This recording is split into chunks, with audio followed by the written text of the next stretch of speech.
Hello all, today we are going to see about how we are able to bind this in JavaScript. So before taking this session, I would request everyone to take the previous session on this, okay, this in JavaScript, which I will be adding in the description section. Okay, so let's go to the session. So what is binding in JavaScript? Binding is nothing but setting the desired context in JavaScript. Setting the desired context. Is nothing but when you run a function, what is the context in which it is going to run? That is, which object it is having to have access to.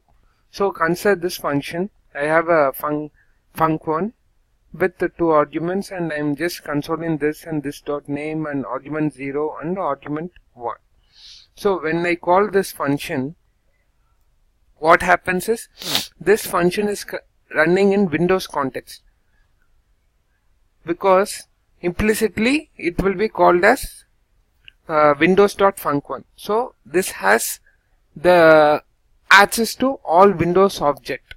So this will be a Windows thing. Okay, if I want to change this into having the context as object 1, so that it has all the access to this object,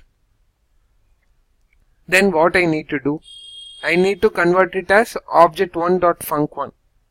okay, it is like changing running it as a member variable of object1. Okay, binding is nothing but changing the context. So the function which you are running is having which context, which access to variables, which the function is having access to which object. That's what it means. So to sum up, binding means, okay, running the function with access to which objects. Okay, which objects. So, and it is same as running like this. Okay, adding your function to your object and calling the function as a member variable, as a method of that object. Okay, but this can't be done every time. You can't just because you want to change the context of a function to have access to a particular object, you can't add that method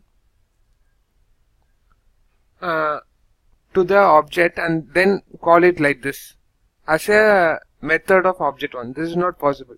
But we in the coming slides we are going to see how we can do it in other ways possible.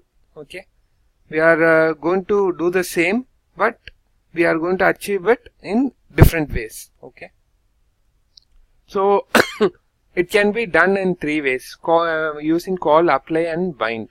Okay, so I have the same example.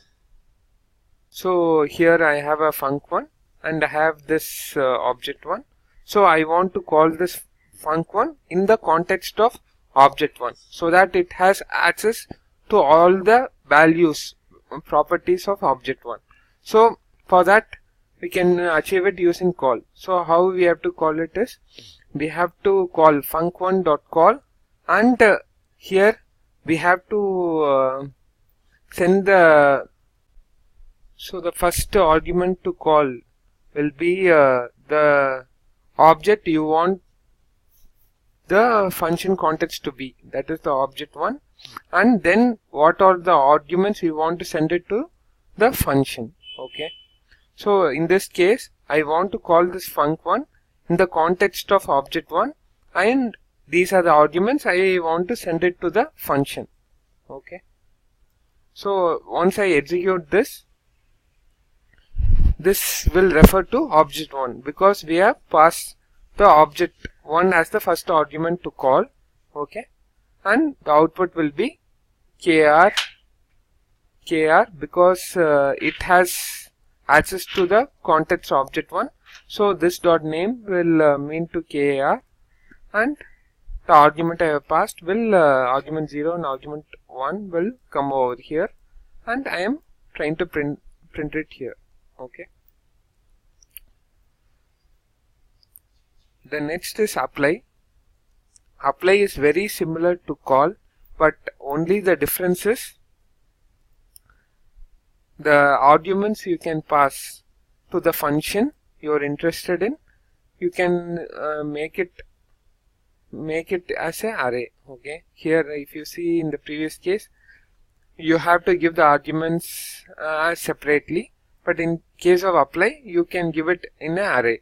Okay. So in an array, and it will work same as object, same as call. So this will again refer to the object one, and here the output will be the same.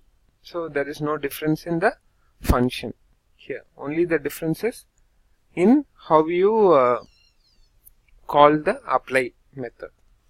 So the other is bind.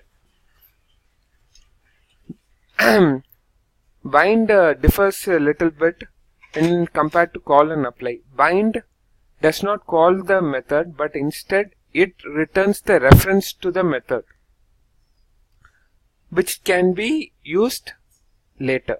So if you see the example here, there is no change in the function, but if you see the bind, and I am calling it as like a call object one, and all the arguments I am interested to pass to the function, I am just given argument 0 and argument 1, but this statement does not call the function, but instead it returns the reference, and this reference, using this reference, you can call the method whenever you want.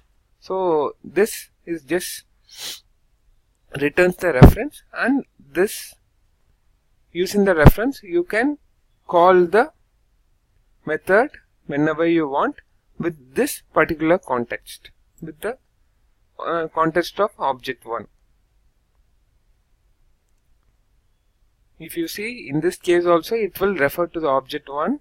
When you call the reference, it will still refer to the object obj1, and the output will be the same. So call and apply and bind only differs in the way you call it.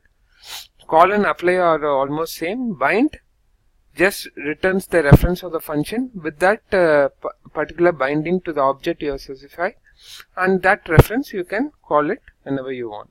Thank you. Kindly provide your comments and subscribe.